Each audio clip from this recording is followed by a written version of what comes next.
محمد لنگر صلوات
برائے سلامتی علماء حق بلند تر صلوات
ماشاءاللہ سلامت رہے.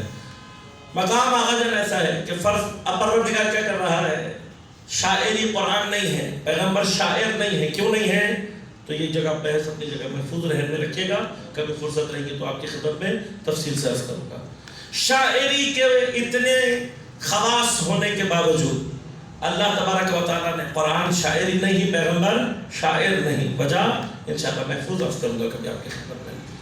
ابھی مرحلہ کیا ہے؟ مرحلہ یہ ہے کہ شاعری قوی صنف ہے، قصیدے طویل ہیں. اصولاً اگر خود پروردگار شاعری نازل نہیں کرنا چاہتا، پیغمبر کو شاعر نہیں بنانا چاہتا، کسی اور صحابی کو کہہ دیتا. کسی بھی صحابی کو کسی کے ذریعے سے بھی ایک اچھا شعر، ایک اچھا قصیدہ تیار کیا جا سکتا تھا. لیکن اب پروردگار کا ایک اصول ہے، اس کو ذہن میں رکھیے گا کہ جب پروردگار کہیں پر بغیر تلوار کے بات کرنا چاہتا ہے تو پھر ضعیف صنف کو استعمال کرتا ہے قوی صنف کے مقابلے پر. بس یہ ہوا. اب کیا کیا پروردگار نے؟ قوی صنف کے مقابلے پر ضعیف صنف نثر استعمال کیا. طویل کے مقابلے پر پروردگار نے بہت ہی مختصر سی 3 آیات کی 9 الفاظ پر مشتمل ایک سورہ نازل کر دی. اب کیا کیا؟ پیغمبر سے کہا جاؤ اس کو لکھو، لکھ کر لٹکا دو خانہ کعبہ کے پردوں پر. انہی کے درمیان میں پیغمبر نے بھی ایک لکڑی کے اوپر لکھ کر سورہ کوثر کو لٹکوا دیا. اب تاریخ میں دیکھا کہ جیسے ہی سورہ مبارکہ کوثر پردوں پر آئی تو کیا ہوا؟ شعراء آتے تھے، کئی گھنٹے کھڑے ہو کر سورہ مبارکہ کوثر پڑھتے رہا کرتے تھے اور پھر مجبور ہو کر اپنے قصیدے اپنے ہاتھوں سے اتارنا شروع کر دیتے تھے. ایک وقت آیا کہ خانہ کعبہ پر کوئی اور قصیدہ باقی نہیں رہا، صرف ایک قصیدہ سیدہ کا تھا جو خانہ کعبہ کے پردوں پہ لٹک رہا تھا. اور کئی مہینے تک کسی کی جرأت نہیں ہوئی کہ خانہ کعبہ کے پردوں سے کوثر کو اتار سکے. تو شعراء نے مل کر صرف ایک لائن کا اضافہ اور کیا، اِنَّا أَعْطَيْنَاكَ الْكَوْثَرَ فَصَلِّ لِرَبِّكَ وَانْحَرْ إِنَّ شَانِئَكَ هُوَ الْأَبْتَرُ مَا هَذَا كَلَامُ الْبَشَرِ. اس کے نیچے یہ لکھ کر چلے گئے کہ یہ بشر کا کلام ہو ہی نہیں سکتا، یہ شکست کا سب سے پہلا اعتراف تھا. بس اب آپ دیکھیے گا بت پرستی کو اللہ نے ختم کیا کوثر کے ذریعے سے. بس اب یہاں پر جملہ دے رہا ہوں, یہ یاد رکھنا, بت پرستی کی ابتدا اللہ نے کوثر سے کی, انتہا حیدر کرار سے کروائی. اور پروردگار کا قانون کیا ہے کہ جہاں تلوار نہیں چلنی وہاں پر صنف ضعیف پر خدا تکیہ کرتا ہے. تو یہ پہلی جنگ ہے, غور کرنا, اسلام کی عالم پورا جتنا جہان ہے عالم کفر سے یہ پہلی جنگ تھی جس میں اللہ نے فصاحت اور بلاغت کا میدان, جہاں پر تلوار نہیں چلنی تھی, صنف نازک کو استعمال کیا ہے صنف قوی کے مقابلے پر. اور آل پیغمبر کے سیرت میں سب سے آخری جو جنگ ہوئی ہے وہ بھی وہ جنگ تھی جس میں تلوار استعمال نہیں ہوئی ہے. وہ جنگ ہوئی تھی مباہلے کے میدان میں. تو جہاں تلوار نہیں چلنی تھی وہاں پر پروردگار نے صنف نازک کو استعمال کیا ہے. یہ پنجتن جا تو رہے ہیں لیکن مرکز و محور یہاں پر بھی وہی کوثر ہے. وہاں پر انہوں نے اعتراف کیا یہ کہہ کر کہ یہ اللہ کے علاوہ کسی اور کا کلام نہیں ہو سکتا, اور وہاں پر دیکھ کر اعتراف اس طریقے سے کیا کہ یہ کہا اپنے منہ سے کہ ہم وہ صورتیں دیکھ رہے ہیں, اگر حکم دے تو پہاڑ اپنی جگہ چھوڑ دے. بس دونوں مقامات پر جہاں تلوار استعمال ہوئی. اب یہ اتفاق نہیں ہے کہ جہاں پر بھی بغیر تلوار کے جنگ ہونی ہے وہاں پر اللہ کوثر کو استعمال کرتا ہے. ایک جگہ سورت کی شکل میں استعمال کیا اور ایک جگہ مجسم کو استعمال کیا. سورہ مبارک ہے کوثر. کیوں نازل کیا اللہ نے؟ کہا کہ پیغمبر کے بیٹے نہیں, پیغمبر کو تو بیٹے اللہ نے دیے بھی نہیں. سورہ مبارک ہے احزاب.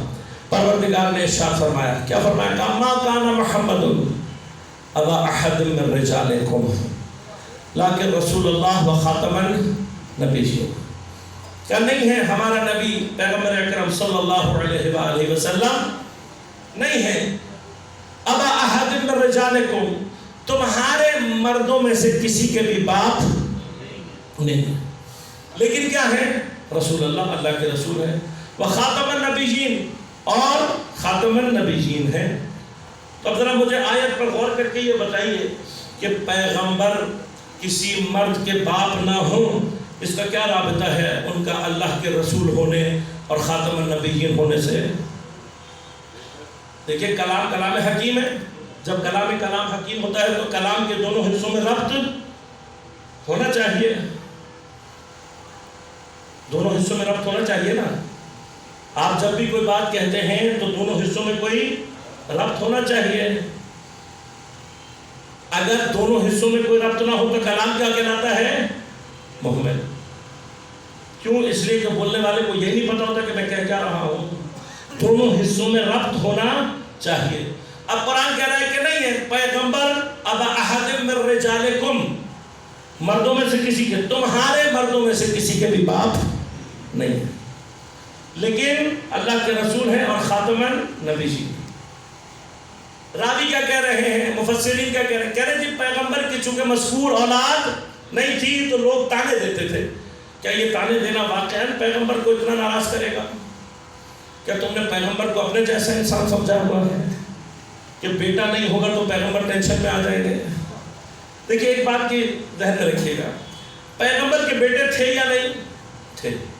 2 بیٹے اللہ نے حضرت خدیجہ سلام اللہ علیہا کے ذریعے سے پیغمبر کو عطا کیے, جناب قاسم اور جناب عبداللہ, اور ایک بیٹا جناب ماریہ قبطیہ کے ذریعے سے عطا کیا مدینہ میں. اچھا, اب جس کے ہاں ایک تو مطلب کیوں عطا کیا اللہ نے؟ عطا اس لیے کیا تاکہ تاریخ میں کوئی یہ نہ کہہ سکے کہ نعوذ باللہ من ذالک پیغمبر میں بیٹا پیدا کرنے کی صلاحیت نہیں تھی. لہذا بیٹا پیدا ہوا, مکہ میں بھی پیدا کروایا اللہ نے, مدینہ میں بھی کروایا. نہ اس طرف کوئی اعتراض کر سکے نہ اس طرف کوئی اعتراض کر سکے. ہاں, اگر مدینہ میں کوئی اولاد نہ کوئی ایک بھی نہ ہوتی تب بھی بہت سارے لوگ بہت ساری باتیں کر دیتے. تو اللہ نے مدینہ میں کم از کم ایک بیٹا پیدا کروایا, پیدا بھی بیٹا کروایا تاکہ معاملات اس تہمت کی حد میں داخل نہ ہو. اب یہ جو ابتریت کا تانا ہے یہ اس وقت معنی پیدا کرے گا نا جب پیغمبر کے ہاں بیٹا پیدا ہی نہ ہوتا ہو. اچھا وہ کہتے جی پیدا ہو کے چونکہ فوت ہو جاتا تھا اس لیے اکثریت کا دعویٰ کیا گیا، ٹھیک مان لیتا ہوں میں یہ بھی۔ تو اب اگر پیغمبر کی شہادت سے 3 سال پہلے بیٹا پیدا ہوا یا نہیں ہوا؟ جناب ابراہیم 8ویں ہجری میں پیدا ہوئے ہیں، تو اگر 8ویں ہجری میں پیدا ہو گیا تو دوبارہ امکان پیدا ہو گیا نا کہ بھئی بیٹا تو ہو سکتا ہے۔ اور یہ کب تک گیا؟ یہ بیٹا رہا 10ویں ہجری تک، 11ویں ہجری میں پیغمبر کی شہادت واقع ہوئی ہے۔ تو جب تک بیٹا موجود ہو تانا مانا پیدا کرتا ہے، بھئی کسی کا بیٹا موجود ہو کوئی تانا دے سکتا ہے اسے؟ تو پیغمبر کی حیات کے آخری ایام تک تو بیٹا موجود تھا۔ کوثر نازل ہوئی ہے مکہ میں۔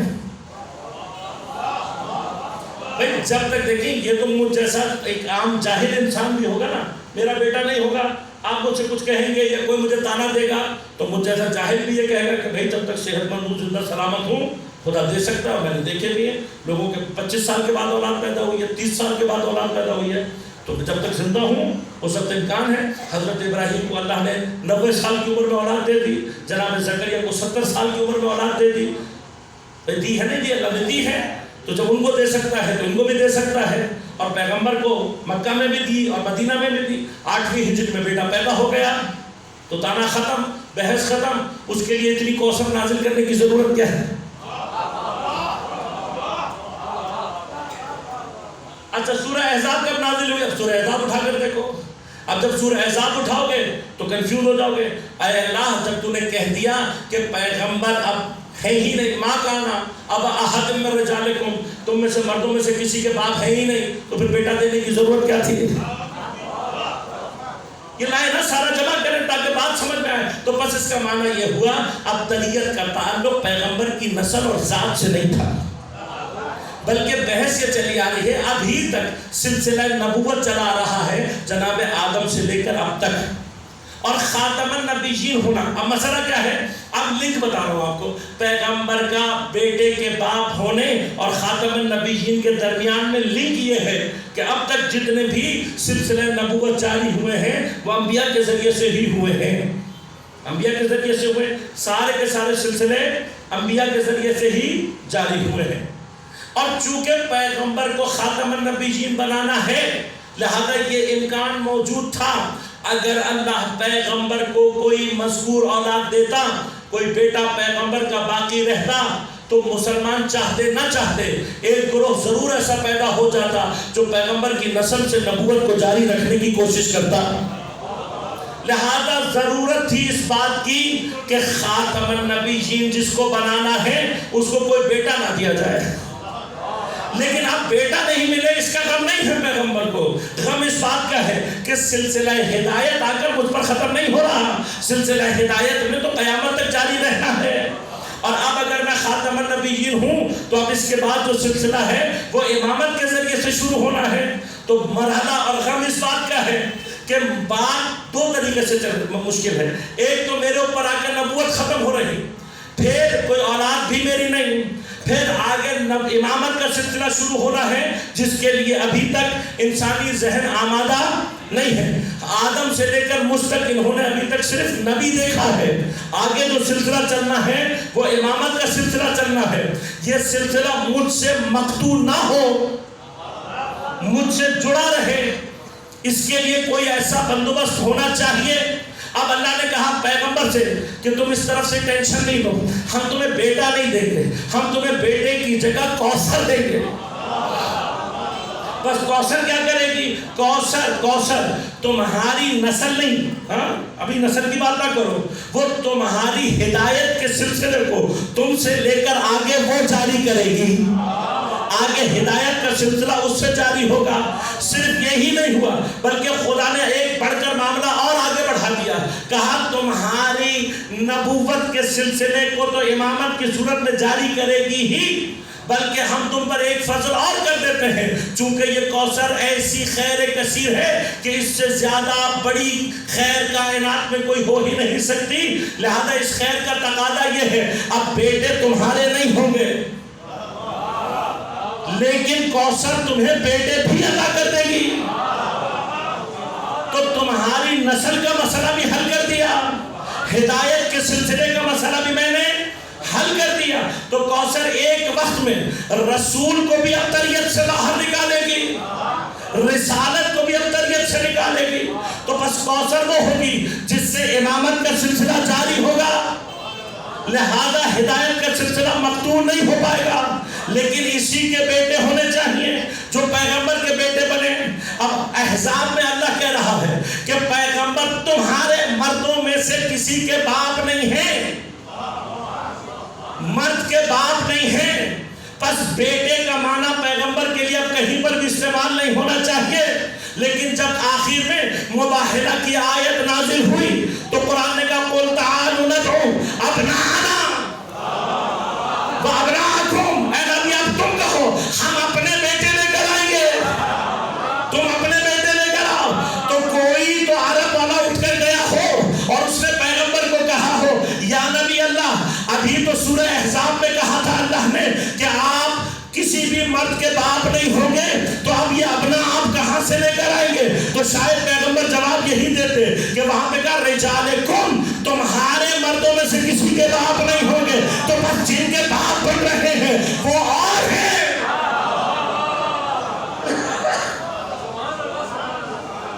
لہذا ایک وقت میں کوثر، ایک وقت میں کوثر. اب کیوں ضرورت ہے؟ بس اس کے مرحلے کو اپنے ذہن میں رکھیے گا اور میں زحمتوں کو تمام کروں. کوثر کو اللہ نے عین اس وقت میں نازل کیا ہے جہاں پر ایک طرف سے بحر نبوت اپنے اختتام کو پہنچ رہا تھا، جس سے آگے بحر امامت میں تا قیام قیامت جاری رہنا تھا. بس کوثر کی اصل قوت یہ ہے کہ کوثر اس حلقہ وصل کو کہتے ہیں جو ایک طرف سے بحر نبوت کو، دوسری طرف سے بحر امامت کو آپس میں وصل کرنے کی قوت رکھتی ہو، جہاں پر آ کر مرج البحرین یلتقیان. بس وہاں کوئی سمندر مت تلاش کرنا. اگر اس کا حقیقی معنی دیکھنا ہے کہ وہ کون سے دو بحر ہیں جو ملاقات کرتے ہیں، تو ذرا سا چادر قصہ کا پردہ اٹھا کر دیکھنا. ایک طرف بحر نبوت ہے، دوسری طرف بحر امامت ہے. لہذا آج چادر کے اندر تعارف اس سے ہوگا جو نبوت کو امامت سے جوڑنے والی ہے. ہم فاطمہ تو وابوہا وبالوہا وبلوہا.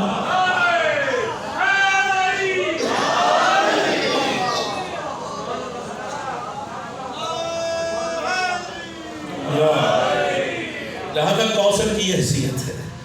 کوثر ابتریت سے نکالتی ہے.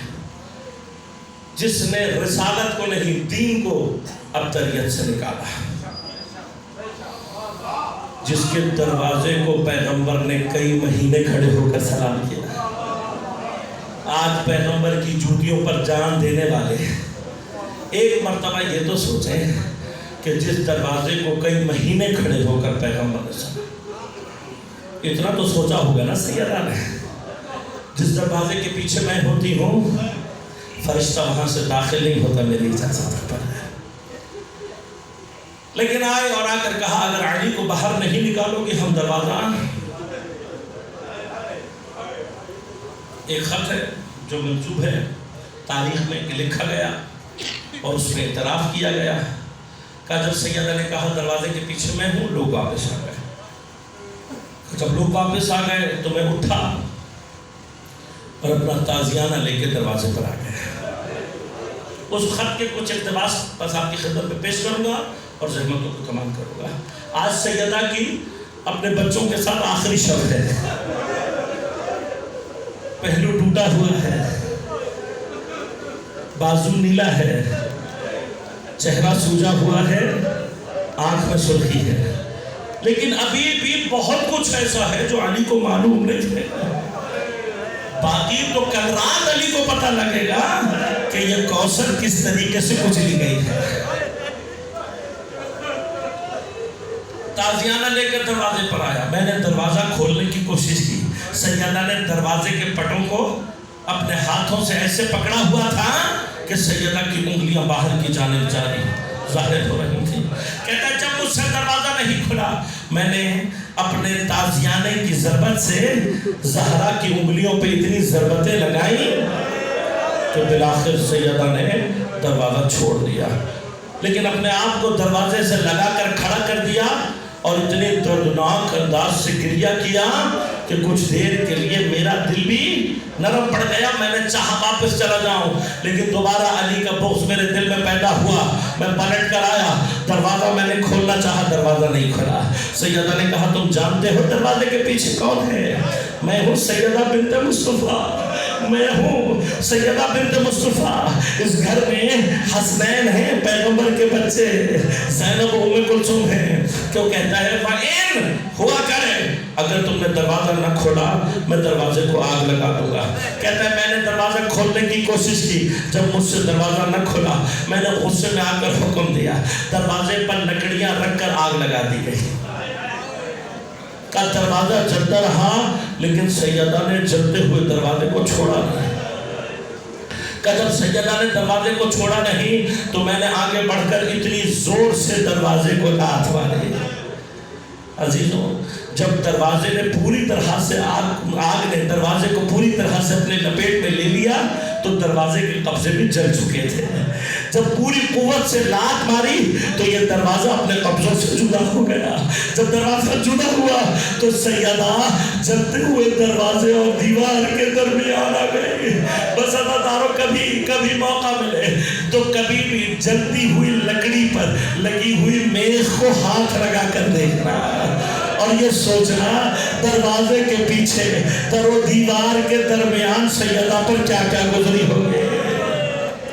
کہ جب سیدہ نے راستہ نہ چھوڑا تو میں نے اپنی تلوار کی نیام سے پشت در ایسی ضربت لگائی کہ سیدہ کا پہلو شکستہ ہوا اور سیدہ زمین پر گر گئی، محسن ساقط ہو کر شہید ہو گیا۔ بس اس وقت میں سیدہ کائنات کے مشکل کشا کو آواز نہ دے سکی، ایک مرتبہ تڑپ کر پکار کر کہتی ہے یا فضا خذینی، اے فضا اگر مجھے سنبھال، ارے میرا محسن ثابت ہو کر شہید ہو گیا۔ تو فضا نے آگے بڑھ کر جناب سیدہ کو سہارا دیا۔ وہ کہتا ہے میں اندر جانا چاہتا تھا لیکن سیدہ ایک مرتبہ پھر اپنے تمام قد کے ساتھ میرے سامنے کھڑی ہو گئی۔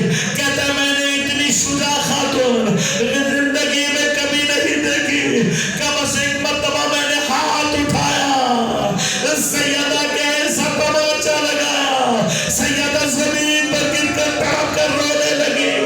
کہتا ہے مجھے آج تک مکنے کے نیچے سے سیدہ کا گوشوارہ ٹوٹنے کا احساس ہوتا ہے۔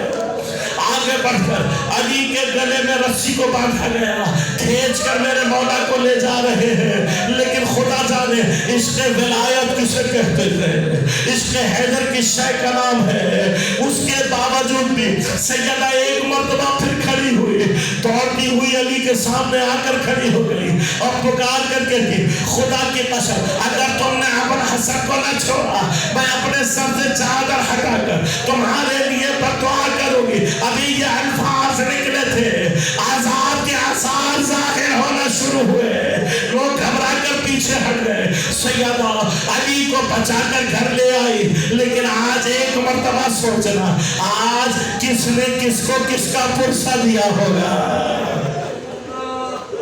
بس عزیزانو ایسی ہی کسی شام میں سیدہ علی کے پاس بیٹھ کر کہہ رہی ہے یا علی حنتنی فی اللیل، یا علی غسلنی فی اللیل، یا علی کفنی فی اللیل، یا علی دفنی فی اللیل، یا علی مجھے رات میں غسل دینا، مجھے رات میں حنوت کرنا، مجھے رات میں کفن دے دینا، مجھے رات کی تاریکی میں دفنا دینا۔ لیکن جانتے ہو علی کے لیے سب سے مشکل لفظ کون سا تھا؟ یا علی میری قبر بنا کر میری قبر کے نشان کو مٹا دینا۔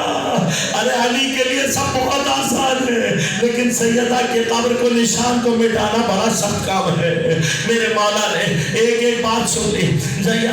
سیدہ بابا کے پاس چلی گئی، مجھے سمجھ میں نہیں آیا، بیوی رات کی تاریکی میں دفن ہونا سمجھ آتا ہے لیکن غسل کفن کو شب نے کیوں قرار دیا؟ یہ اس وقت سمجھ آیا جب بیوی کی شہادت دل میں ہوئی۔ مولا نے آ کر اپنے بچوں کو سینے سے لگا کر رکھا اور کہا دیکھو اپنی آوازوں کو بلند نہ کرنا، تمہاری ماں کی خواہش یہ تھی کہ جن لوگوں نے اذیت دی انہیں معلوم نہ ہو، لہذا اپنی آوازوں کو دبا کر رکھنا۔ شب کی تاریکی میں یہی علی جب زہرا کو غسل دے رہے تھے، ام ایمن کہتی ہے ایک مرتبہ دھارے مار مار کر رونے لگے، میں نے آگے بڑھ کر کہا مولا آپ سارا دن بچوں کو منع کر رہے تھے، اب کیوں دھارے مار مار کے رو رہے ہو؟ ایک مرتبہ تڑپ کر کہا ام ایمن بڑی صابرہ تھی تیری بیوی، ارے کتنے زخم ایسے تھے جو علی کو معلوم نہیں تھا۔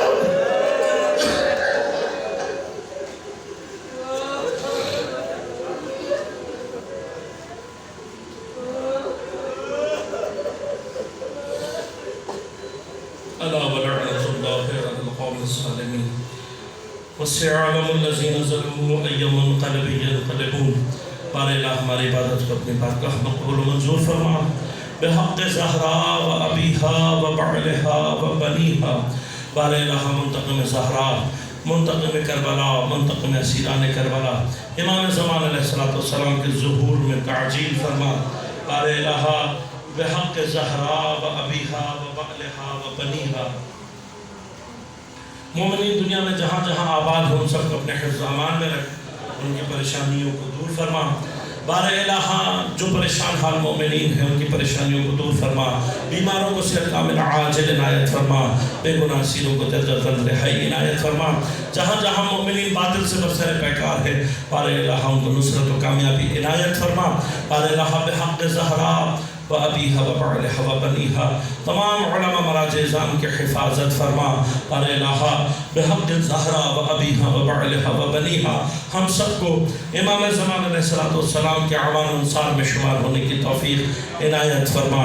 بار الہ بحق زہرا و ابیہا و بعلہا و بنیہا، اس سارے سلسلے کا ثواب مرحومین سید دلشاد علی نقوی، مرحومین سجاد حیدر ملک صاحب، مرحومین پیام کربلا کمیٹی اور حاضرین کے جتنے مرحومین ہیں، شب جمعہ ہے بار الہ، ان تمام مرحومین کو اس کا ثواب ایصال فرما، ان سب کی مغفرت فرما۔ ربنا تقبل منا انک انت السمیع العلیم برحمتک یا ارحم الراحمین۔ آخر میں ایک مرتبہ سورہ فاتحہ کی درخواست ہے، اپنے تمام مرحومین سید دلشاد علی نقوی، مرحومین سجاد حیدر ملک صاحب، مرحومین پیام کربلا کمیٹی اور شہدائے ملت جعفریہ کو اس میں شامل فرماتے ہیں۔ بسم اللہ۔